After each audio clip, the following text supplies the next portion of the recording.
Paris, 15 mars 2026, 18h45.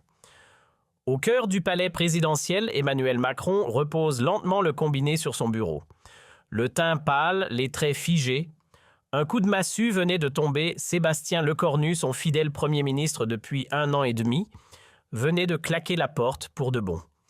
En un battement de cils, le chef de l'État se retrouvait plongé dans la tourmente la plus périlleuse de tout son quinquennat. Ce qu'il n'imaginait pas encore, c'est que les prochaines 24 heures dévoileraient l'étendue de sa vulnérabilité et que cette transition de routine allait virer à une reddition sans condition. « Sébastien ne peut pas me faire ça », murmurait Macron en arpentant son bureau. Il avait espéré jusqu'au bout que cette démission n'était qu'une manœuvre, une façon de négocier de meilleures conditions. Mais le ton de Lecornu au téléphone ne laissait aucune ambiguïté, c'était terminé. La nouvelle de la démission filtrait déjà dans les médias. BFM TV fut la première à diffuser un flash spécial Sébastien Lecornu, Paris, 15 mars 2026, 18h45. Au cœur du palais présidentiel, Emmanuel Macron repose lentement le combiné sur son bureau. Le teint pâle, les traits figés.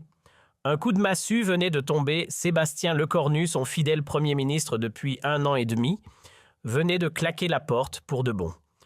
En un battement de cils, le chef de l'État se retrouvait plongé dans la tourmente la plus périlleuse de tout son quinquennat. Ce qu'il n'imaginait pas encore, c'est que les prochaines 24 heures dévoileraient l'étendue de sa vulnérabilité et que cette transition de routine allait virer à une reddition sans condition. « Sébastien ne peut pas me faire ça », murmurait Macron en arpentant son bureau. Il avait espéré jusqu'au bout que cette démission n'était qu'une manœuvre, une façon de négocier de meilleures conditions. Mais le ton de Lecornu au téléphone ne laissait aucune ambiguïté, c'était terminé. La nouvelle de la démission filtrait déjà dans les médias. BFM TV fut la première à diffuser un flash spécial Sébastien Lecornu présente sa démission à Emmanuel Macron. En quelques minutes, l'information faisait le tour des rédactions, créant une onde de choc dans le paysage politique français. À l'Élysée, c'était la panique. Alexis Kohler, secrétaire général de la présidence, convoquait en urgence une cellule de crise. Nous avons peut-être 48 heures avant que la situation devienne ingérable, analysait-il devant une dizaine de conseillers réunis dans le Salon Doré. Macron lui était déjà au téléphone. Il fallait trouver un remplaçant et vite, mais qui pouvait succéder à Lecornu? Le choix s'avérait plus compliqué que prévu. « Appelez-moi Édouard Philippe », ordonnait le président à son secrétariat. L'ancien Premier ministre devenu maire du Havre était le candidat naturel expérimenté, respecté, capable de rassembler au-delà de la majorité présidentielle. 19h30, Philippe décrochait son téléphone. « Emmanuel, j'ai appris pour Sébastien. C'est regrettable. Édouard, j'ai besoin de vous. La France a besoin de vous, suppliait Macron. Mais la réponse fut sans appel. « Monsieur le Président, ma place, c'est au Havre. Je vous souhaite de trouver la bonne personne, mais ce ne sera pas moi. » Premier refus. Macron encaissait le coup, mais rebondissait immédiatement. Bruno Le Maire s'exclamait-il. Le ministre de l'économie avait l'expérience, la crédibilité internationale, la stature. Il était à Bruxelles pour un conseil des ministres européens. Macron l'appelait directement sur son portable. Bruno rentrait immédiatement. « J'ai une proposition à vous faire. » Mais là aussi, la déception était au rendez-vous. « Emmanuel, je vous suis loyal, mais Matignon n'est pas pour moi. Je préfère rester à Bercy. » Dans l'entourage présidentiel, l'inquiétude montait. Si même nos plus proches collaborateurs refusent, qui va accepter, s'interrogeait un conseiller. 20h30. Macron tentait une approche différente, contacter Gérald Darmanin. Le ministre de l'Intérieur avait toujours eu des ambitions pour Matignon. Sûrement accepterait-il. Darmanin était en réunion préfectorale à Lille quand l'appel présidentiel arriva. « Monsieur le Président, c'est un honneur, mais permettez-moi 24 heures de réflexion. C'est une décision qui engage toute une vie. » Ce n'était pas un refus, mais ce n'était pas non plus l'acceptation immédiate qu'espérait Macron. Le président sentait que sa position s'affaiblissait d'heure en heure. Les chaînes d'information continuaient à consacrer leurs programmes spéciaux à la crise gouvernementale. Emmanuel Macron, face au défi de sa vie politique, titrait en « Qui pour remplacer l'irremplaçable Lecornu s'interrogeait-on » Dans son bureau, Macron consultait fébrilement sa liste de contacts. Elisabeth Borne, trop associée aux échecs passés. Gabriel Attal, trop jeune, pas assez d'expérience. Marlène Schiappa, impossible dans le contexte. 21h30, nouvelle tentative avec François Bayrou, le leader du mouvement démocrate fidèle allié depuis 2017, président du Haut Commissariat au Plan, avait la stature et l'expérience. François, j'ai besoin de vous lancer Macron. Emmanuel, vous savez que je vous suis dévoué, mais à 75 ans, Matignon serait une épreuve. Et puis, mes électeurs de Pau ne comprendraient pas. Troisième refus. La situation devenait critique. Il était presque 22 heures et Macron n'avait toujours pas de successeur pour Lecornu. Monsieur le Président intervenait. Alexis Kohler, nous devons envisager un profil différent. Peut-être quelqu'un de moins politique, un technocrate, un haut fonctionnaire. 22h15, Macron appelait Jean Castex. L'ancien Premier ministre redevenu maire de Prades avait l'habitude de Matignon. Jean, la République a besoin de votre expérience. Emmanuel, j'ai donné à Matignon. C'est un sacrifice personnel énorme. Ma famille a payé le prix. Je ne referai pas cette expérience. Quatrième refus. Dans les couloirs de l'Élysée, les conseillers commençaient à paniquer. Et si nous ne trouvions personne, chuchotait l'un d'eux. Désespéré, Macron tentait même d'appeler Michel Barnier. L'ancien négociateur du Brexit, figure respectée de la droite républicaine, pourrait incarner l'ouverture. Michel, la France traverse une crise. Votre expérience européenne ? Monsieur le Président, je suis honoré, mais à mon âge, ce serait un défi trop important. Et puis, les Républicains ne comprendraient pas. Cinquième refus. Il était presque 23 heures et Macron n'avait toujours pas de Premier ministre. Pendant ce temps, les médias sociaux s'enflammaient. Macron, en panique, était trending sur Twitter. Les oppositions politiques ne perdaient pas de temps pour critiquer l'impréparation présidentielle. Macron découvre qu'il est seul, tweetait Marine Le Pen. Personne ne veut porter sa politique d'échec, renchérissait Jean-Luc Mélenchon. Le roi nu cherche désespérément des courtisans. Mais qui voudrait hériter de ce bilan catastrophique ? 23h30. Dans son bureau, Macron s'effondrait dans son fauteuil. « Comment sommes-nous arrivés là ?» demandait-il à Alexis. Sébastien était notre pilier, notre seul repère. Sans lui, nous n'avons plus personne. Cette confession révélait l'ampleur du problème. En 18 mois, Lecornu était devenu indispensable. Il gérait les crises, négociait avec les parlementaires, portait les dossiers difficiles. Son départ créait un vide abyssal. Minuit, Macron tentait une dernière approche avec Catherine Vautrin, ministre déléguée au territoire. Catherine, vous avez l'expérience locale et nationale. Monsieur le Président, je suis touché par votre confiance, mais je ne me sens pas prête pour Matignon. C'est trop lourd pour moi. Sixième refus, la nuit s'annonçait longue. 0h30. Épuisé, Macron décidait de prendre quelques heures de repos. Nous reprendrons demain matin. Il faut bien que quelqu'un accepte. Mais le sommeil ne venait pas. Le président passait la nuit à repenser aux derniers mois avec Lecornu, à tous les défis relevés ensemble, à la complicité qui s'était installée entre eux. Macron était debout depuis 1 heure consultant les journaux du matin. Tous titraient sur la crise Macron en quête d'un Premier ministre introuvable. L'Élysée est dans la tourmente. Qui veut être Premier ministre, Monsieur le Président, annonça un conseiller. Les marchés sont inquiets.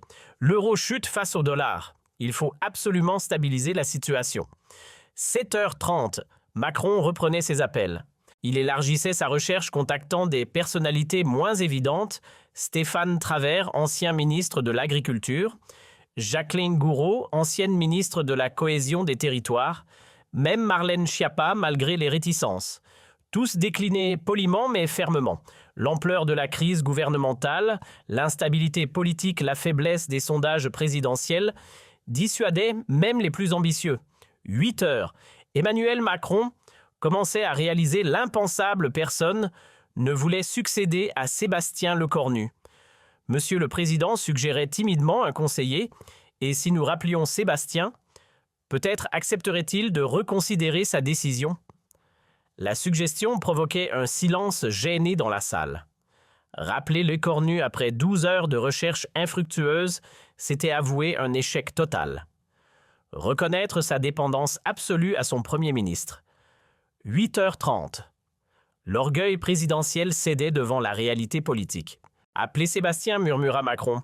Alexis Kohler hésitait. « Monsieur le Président, êtes-vous certain ?»« Cela va se savoir, appelez-le », coupa Macron d'un ton sec. « Bonjour Emmanuel. Sébastien, nous devons parler de cette démission, nous pouvons peut-être trouver un arrangement. Emmanuel, ma décision est prise. Je vous ai expliqué mes raisons hier soir. Mais Sébastien, la France a besoin de vous. J'ai besoin de vous. Ces dernières heures m'ont fait comprendre à quel point vous étiez indispensable. Pour la première fois depuis le début de son mandat, Emmanuel Macron suppliait l'un de ses collaborateurs. 9 heures, la conversation se prolongeait. Macron multipliait les arguments, l'intérêt national, la stabilité institutionnelle, l'urgence des dossiers en cours. Un an, répondait Lecornu. Vous me demandez de revenir sur une décision mûrement réfléchie. Il faudrait des garanties, des changements substantiels dans notre façon de travailler. C'était une ouverture minime mais réelle. 9h45. Quelle garantie, Sébastien? Dites-moi ce qu'il faut changer et nous le changerons. La capitulation était totale. Le président de la République française négociait sa survie politique avec son premier ministre démissionnaire. Lecornu posait ses conditions: plus d'autonomie dans le choix de son gouvernement, un droit de veto sur certaines décisions présidentielles, l'assurance de ne pas être désavoué publiquement. Accordé, acceptait immédiatement Macron. Tout ce que vous voulez. Sébastien entrait à Matignon 10h30, je vais réfléchir, concédait finalement Lecornu. Laissez-moi quelques heures. Cette réponse était déjà une victoire pour Macron. Après 13 heures de panique, il entrevoyait une sortie de crise. Dans l'entourage présidentiel, le soulagement était palpable. Sébastien va accepter, chuchotaient les conseillers. Il ne peut pas laisser tomber le président comme ça. Mais l'attente reprenait. Lecornu se faisait désirer, mesurant parfaitement sa nouvelle position de force. Nouveau coup de téléphone de Macron. Sébastien, avez-vous pris votre décision? J'y réfléchis encore, Emmanuel. C'est une décision importante. 12h30, les médias commençaient à évoquer la possibilité d'un retour de Lecornu. Source concordante à l'Élysée, des négociations seraient en cours, annonçait BFM TV. Troisième appel de Macron dans la journée vers Lecornu. Sébastien, les marchés sont nerveux. L'opposition attaque. Il faut que vous reveniez. Emmanuel, si je reviens, ce sera à mes conditions. Plus jamais de désaveu public, plus jamais de décision prise sans me consulter. C'est entendu, Sébastien, vous aurez toute ma confiance. 13h30, très bien, concédait finalement Lecornu. Je retire ma démission, mais n'oubliez pas nos accords. L'annonce provoquait un séisme dans le paysage politique français. Moins de 24 heures après sa démission, Sébastien Lecornu reprenait ses fonctions de Premier ministre. Communiqué officiel de l'Élysée, Monsieur Sébastien Lecornu retire sa démission et reprend ses fonctions de Premier ministre de la République française. La nouvelle faisait l'effet d'une bombe. Sur les réseaux sociaux, les réactions se multipliaient. Macron a capitulé, commentaient les oppositions. 24 heures pour comprendre qu'il est nu sans Lecornu. 14h30, conférence de presse improvisée à l'Élysée. Emmanuel Macron, visiblement marqué par cette épreuve, tentait de justifier ce retournement. Les circonstances ont évolué, déclarait-il d'une voix peu assurée. Monsieur Lecornu a accepté de poursuivre sa mission dans l'intérêt supérieur de la nation. Les questions des journalistes étaient impitoyables. Monsieur le Président, n'avez-vous pas été humilié par votre Premier ministre? Comment expliquez-vous qu'aucune personnalité politique n'ait accepté de remplacer Monsieur Lecornu? La politique, c'est l'art du possible. Nous avons trouvé la meilleure solution pour la France, répondait Macron. Dans les couloirs de l'Assemblée nationale, les députés n'en revenaient pas. Macron vient de montrer sa faiblesse absolue, commentait un élu de l'opposition. Il est devenu l'otage de son Premier ministre. 15h30, retour de Lecornu à Matignon. Les caméras étaient massées devant l'hôtel du Premier ministre. Sébastien Lecornu, souriant et détendu, saluait les journalistes sans faire de déclaration. Son silence était plus éloquent que tous les discours. Il venait de démontrer son indispensabilité absolue. Seul dans son bureau de Matignon, Lecornu recevait les félicitations de ses collaborateurs. Monsieur le Premier ministre, plaisanta l'un d'eux, vous venez de donner une leçon de pouvoir au président de la République. 16h30, premier conseil des ministres post-crise. L'atmosphère est électrique. Emmanuel Macron, face à ses ministres, faisait comme si rien ne s'était passé, mais tous savaient que l'équilibre du pouvoir avait changé. Lecornu n'était plus seulement Premier ministre. Il était devenu l'homme indispensable, celui sans qui rien ne fonctionne. Les premières analyses politiques tombaient « Macron vient de perdre toute autorité », écrivait un éditorialiste du Figaro. En 24 heures, il a montré qu'il était incapable de gouverner sans Lecornu. 17h30 dans l'opposition, on ne perdait pas de temps pour exploiter cette faiblesse. « Macron est fini », déclarait Marine Le Pen. Il vient de prouver qu'il était un président fantoche. Jean-Luc Mélenchon renchérissait « Cette crise révèle la vraie nature du macronisme, un homme seul, sans réseau, dépendant totalement de son entourage. » 18h, sondage express. La cote de confiance d'Emmanuel Macron chutait de 8 points en une journée. Celle de Lecornu, paradoxalement, progressait. 18h30. Dans son bureau de l'Élysée, Macron faisait le bilan de cette journée catastrophique avec ses plus proches conseillers. « Nous avons évité le pire », tentait de positiver Alexis Kohler. « Sébastien est revenu, le gouvernement est au stable. » Alexis répondait amèrement « Macron, j'ai passé 24 heures à supplier tous mes anciens ministres de m'aider et ils ont tous refusé. Puis j'ai dû implorer Sébastien de revenir. C'est la pire humiliation de ma carrière politique. » Les conséquences de cette crise commençaient à se dessiner. Lecornu, fort de sa position renforcée, annonçait plusieurs changements dans l'organisation gouvernementale. « Désormais, déclarait-il à ses collaborateurs, toutes les décisions importantes passeront par Matignon. L'Élysée devra nous consulter avant toute annonce majeure. » 19h30, Emmanuel Macron découvrait avec amertume les nouvelles règles du jeu.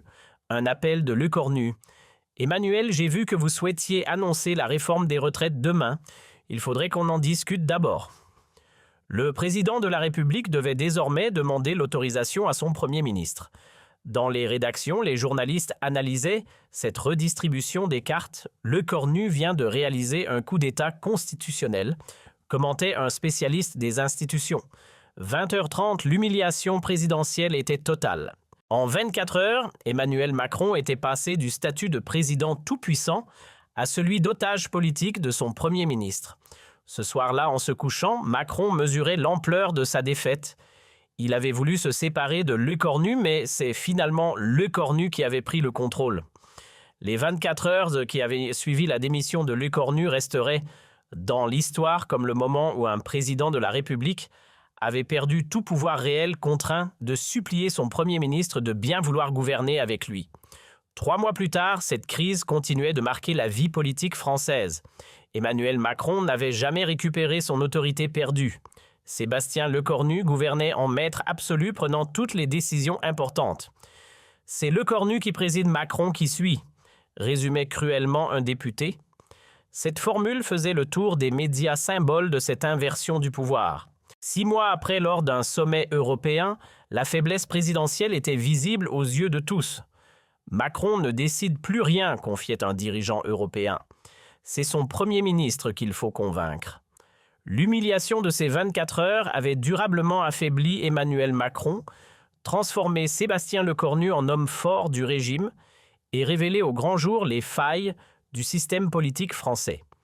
Cette crise restera comme l'une des plus significatives de la Ve République, le moment où un président découvre qu'il n'est rien sans son Premier ministre et où un Premier ministre comprend qu'il peut tout obtenir en sachant dire non au bon moment. Histoire vraie d'une capitulation présidentielle en 24 heures chrono. 1 an après cet épisode traumatisant, Emmanuel Macron n'était toujours pas remis de cette humiliation. Dans l'intimité, il confiait à ses proches « Ces 24 heures m'ont appris que je n'étais rien censé. C'est la leçon la plus dure de ma vie politique. » Cette confession révélait l'ampleur du traumatisme présidentiel. L'homme qui avait conquis l'Élysée à 39 ans, qui avait défié tous les codes politiques, découvrait sa fragilité absolue. Emmanuel a vieilli de 10 ans en une nuit, observait un proche. Cette crise l'a cassé psychologiquement. Il ne s'est jamais remis de cette démonstration de faiblesse. Effectivement, le comportement présidentiel avait changé après cette crise. Macron, autrefois impulsif et autoritaire, consultait systématiquement Lecornu avant chaque décision importante. Il a peur de le contrarier, témoignait un ministre. Emmanuel redoute qu'une nouvelle crise éclate. Il marche sur des œufs avec Sbast. Cette nouvelle dynamique bouleversait le fonctionnement traditionnel de la Ve République. Le Premier ministre n'était plus dans l'ombre du président. Il était devenu son égal, voire son supérieur. Le cornu gouverne, Macron accompagne, résumait cruellement un député de l'opposition. Cette formule devenue célèbre circulait dans tous les couloirs politiques. Les conséquences internationales de cette crise étaient également significatives lors du sommet du groupe des 7 en Italie. 6 mois après l'épisode, les autres dirigeants avaient noté la faiblesse de Macron. Emmanuel semblait diminuer, confia Joe Biden à ses conseillers. Il consultait constamment son téléphone, probablement pour avoir l'avis de son Premier ministre sur chaque sujet. Angela Merkel, pourtant discrète, avait elle aussi remarqué ce changement ? Macron n'est plus le même homme. Cette crise française l'a profondément marqué. Ses observations internationales révélaient que l'humiliation présidentielle avait dépassé les frontières françaises. La crédibilité de la France sur la scène mondiale en pâtissait. Quand le président d'un pays est à la merci de son Premier ministre, c'est toute la nation qui perd en influence, analysait un diplomate européen. Du côté de Sébastien Lecornu, cette crise avait révélé un homme politique d'une redoutable efficacité tactique. En l'espace de 24 heures, il avait réussi à inverser complètement le rapport de force avec l'Élysée. Sébastien a joué une partie d'échec magistrale, admirait un ancien Premier ministre. Il a fait comprendre à Macron qu'il était indispensable et maintenant, il gouverne avec une autorité que peu de ses prédécesseurs ont connue. Cette autorité nouvelle de Lecornu se traduisait concrètement dans la gestion gouvernementale. Tous les dossiers importants passaient désormais par Matignon. L'Élysée était devenue une chambre d'enregistrement. Nous préparons les arbitrages à Matignon, puis nous les transmettons à l'Élysée pour validation, expliquait un conseiller de Lecornu. En réalité, la validation présidentielle n'était qu'une formalité. Cette inversion des rôles constitutionnels inquiétait les constitutionnalistes. Nous assistons à une dérive du régime, alertait Dominique Rousseau. Le Premier ministre devient de facto le chef de l'exécutif, mais cette situation convenait parfaitement à Lecornu. Fort de sa légitimité nouvelle, il imposait sa vision politique sans contrainte présidentielle. Sébastien a compris que Macron était faible, analysait un politologue. Il en profite pour gouverner comme il l'entend avec une liberté totale. Cette liberté totale se manifestait dans tous les domaines politiques, économiques, sociaux, internationaux. Lecornu décidait, Macron suivait. Le plus frappant fut la réforme des retraites de septembre 2020. Macron souhaitait un report à 65 ans, Lecornu préférait 64 ans. C'est la version Lecornu qui fut adoptée sans discussion. Le président a proposé 65 ans le matin et l'après-midi il annonçait 64 ans, rapporta un journaliste. Entre-temps, Lecornu lui avait fait changer d'avis. Cette anecdote révélatrice illustrait parfaitement la nouvelle hiérarchie gouvernementale. Lecornu imposait Macron, s'adaptait. L'opposition politique ne manquait pas d'exploiter cette faiblesse présidentielle. Marine Le Pen multipliait les attaques. Macron n'est plus qu'un président fantoche manipulé par son Premier ministre. Jean-Luc Mélenchon renchérissait « Nous avons un régime à 2 têtes, mais une seule qui pense celle de Lecornu ». Ces attaques cinglantes touchaient juste. Macron ne parvenait plus à incarner l'autorité présidentielle traditionnelle de la Ve République. Emmanuel souffre de ce que l'on appelle le syndrome de Stockholm politique, ironisait un chroniqueur. Il est devenu dépendant de celui qui l'humilie. Cette dépendance psychologique était visible dans tous les grands événements politiques. Lors des vœux présidentiels de 2027, Macron avait consulté Lecornu jusqu'à la dernière minute. Le discours a été relu et corrigé par Matignon, révélait un conseiller. Emmanuel n'osait plus s'exprimer publiquement sans l'aval de Sébastien. Cette situation ubuesque questionnait la nature même du pouvoir sous la République. Un président élu au suffrage universel était-il devenu l'otage de son Premier ministre nommé « C'est une première dans l'histoire républicaine », soulignait l'historien Jean Gary. Jamais un président n'avait été à ce point dominé par son Premier ministre. Cette domination s'exerçait même dans les détails les plus prosaïques. Lecornu choisissait les invités des dîners de l'Élysée, validait l'agenda présidentiel, supervisait les déplacements. Sébastien contrôle tout, témoignait un huissier de l'Élysée. Même les menus des repas officiels devaient passer par Matignon. Cette micro-gestion révélait l'ampleur de l'emprise lecornienne sur l'appareil présidentiel. Rien n'échappait au Premier ministre. Face à cette situation, l'entourage historique de Macron s'inquiétait.